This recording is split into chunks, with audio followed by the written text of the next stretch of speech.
اشفاق احمد صاحب کی کتاب بابا صاحبہ سے اقتباس۔ ایک دفعہ کا ذکر ہے کہ ایک شاہی بھنگی تھا۔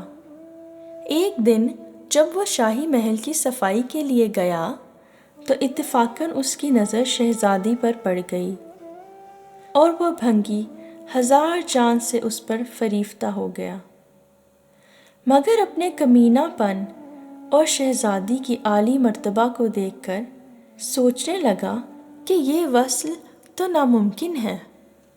آخر نا امید ہو گیا۔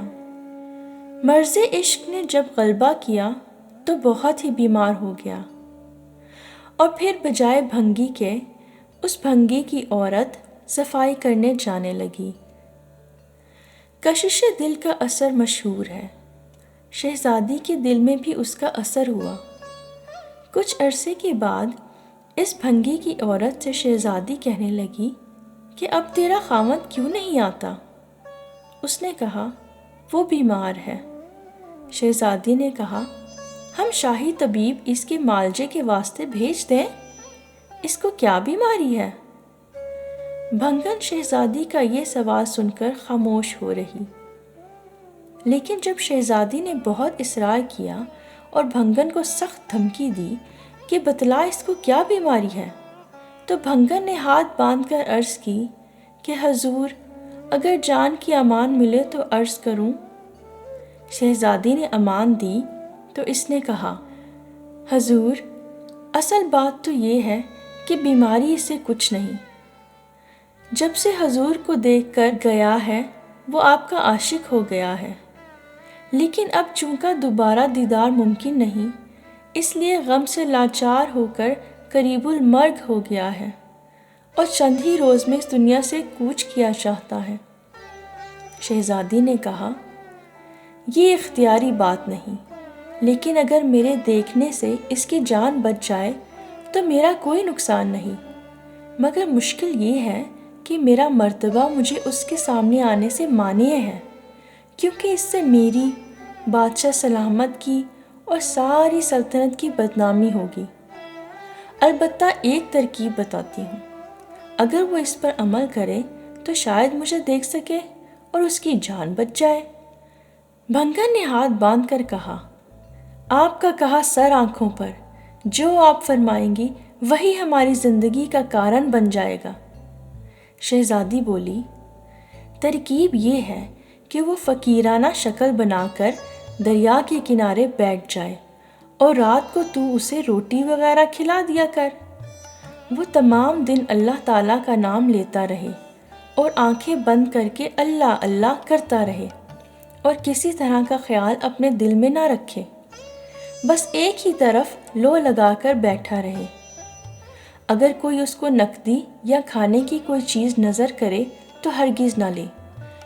لوگ یہ چیزیں وہاں چھوڑ جائیں تو مطلق توجہ نہ کرے، اور اگر کوئی یہ چیزیں اٹھا کر لے جائے تو اس کو منع نہ کرے۔ چند روز میں جب اس کی شہرت دور دور تک ہو جائے تو امیر، غریب، متعدی، سپاہی، وزیر سالار سب اس کی زیارت کو جائیں گے۔ پھر بادشاہ بھی جائے گا، اور جب بادشاہ ان کی زیارت کر کے لوٹ آئیں گے تو میں بھی ان سے اجازت لے کر اس کے پاس چلی جاؤں گی، اسے اپنے ورث دکھاؤں گی، یوں اسے ملنے اور بات چیت کرنے کا خوب موقع مل جائے گا۔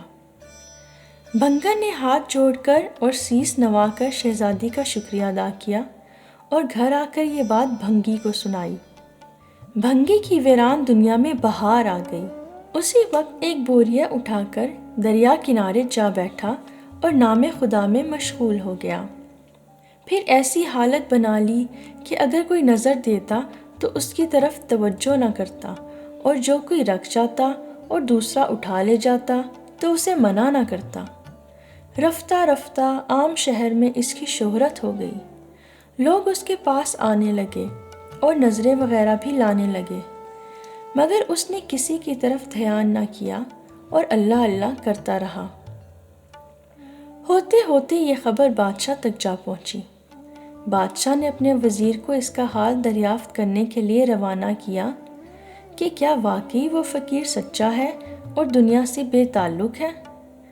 وزیر حکم پاتے ہی سیدھا دریا کنارے پہنچا اور جا کر فقیر کو نظر پیش کی۔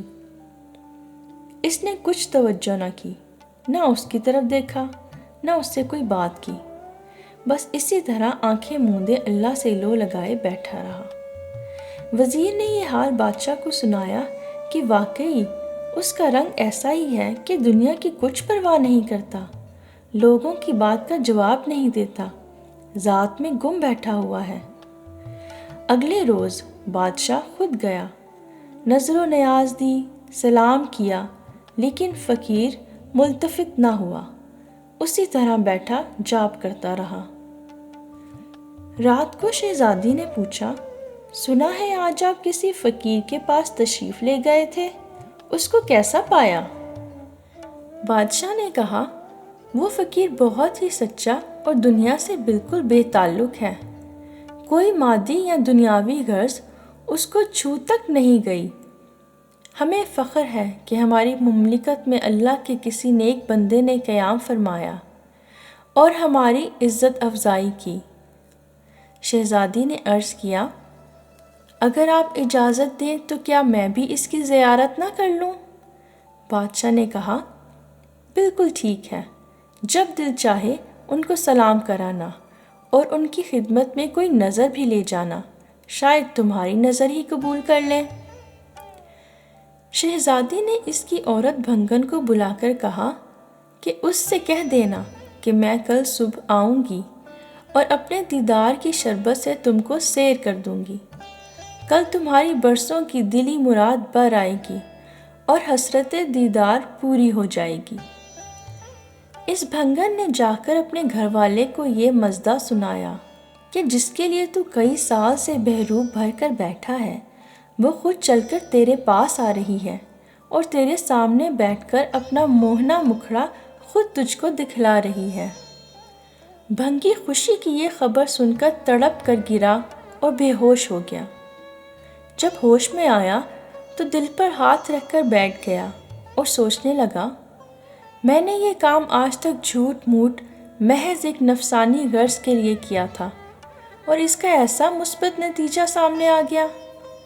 جب اس کے نام میں اس قدر تاثیر ہے کہ میرے جیسے ناچیز اور حقیر کے پاس بڑے سے بڑے مرتبے اور اعلیٰ رتبے والے بادشاہ کو بھیج دیا، تو اگر میں سچے دل سے اس کا نام لوں، پھر معلوم نہیں اس سے بھی زیادہ اور کیسی کیسی نعمتیں ملے۔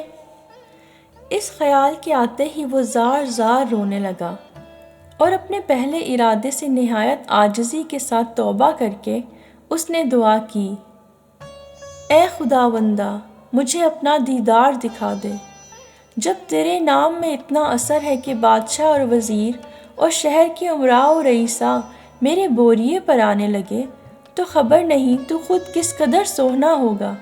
اور جب میں نے جھوٹ موٹ مکر و فریب سے تیرا نام لیا تو ملک کے بادشاہ کو میرے پاس بھیج کر میری عزت افزائی کرا دی، تو اب جب کہ میں سچے دل سے تجھے پکارتا ہوں، تو ایسا رحیم و کریم ہے کہ خود بھی ضرور ہی میرے پاس آ جائے گا اور مجھے اپنا دیدار دکھائے گا۔ اسی طرح تمام رات روتا رہا اور گریہ وزاری کرتا رہا۔ جب پچھلی رات ہوئی تو اس کی عجز و زاری بارگاہ الہی میں مقبول ہو گئی اور فرش سے عرش تک اس کو انکشافات ہونے لگے اور بہشت کی حوریں اس کو دکھائی دینے لگیں۔ دیکھتے ہی دیکھتے ایسا معاملہ پلٹا کہ پہلے یوں تھا پھر یوں ہو گیا۔ صبح کو جب شہزادی اس کے پاس پہنچی تو وہ مطلق اس کی طرف متوجہ نہ ہوا۔ حوران بہشت اس کی طرف نظر اٹھا کر دیکھ رہی تھی اور تجلیات ذات الہی اس پر وارد ہو رہی تھی اور وہ مشاہدہ حق میں مستغرق ہوا جا رہا تھا۔ باندیوں نے اس کا کندھا ہلا کر کہا، مملکت کی شہزادی تشریف لائی ہیں اور یہاں تمہارے سامنے بیٹھی ہیں، ان کے ساتھ کچھ بات چیت کرو اور مدعا اپنے منصوبے کا بیان کرو۔ اس نے بڑی دیر کے بعد جواب دیا، اب مجھے شہزادی کی کچھ پرواہ نہیں۔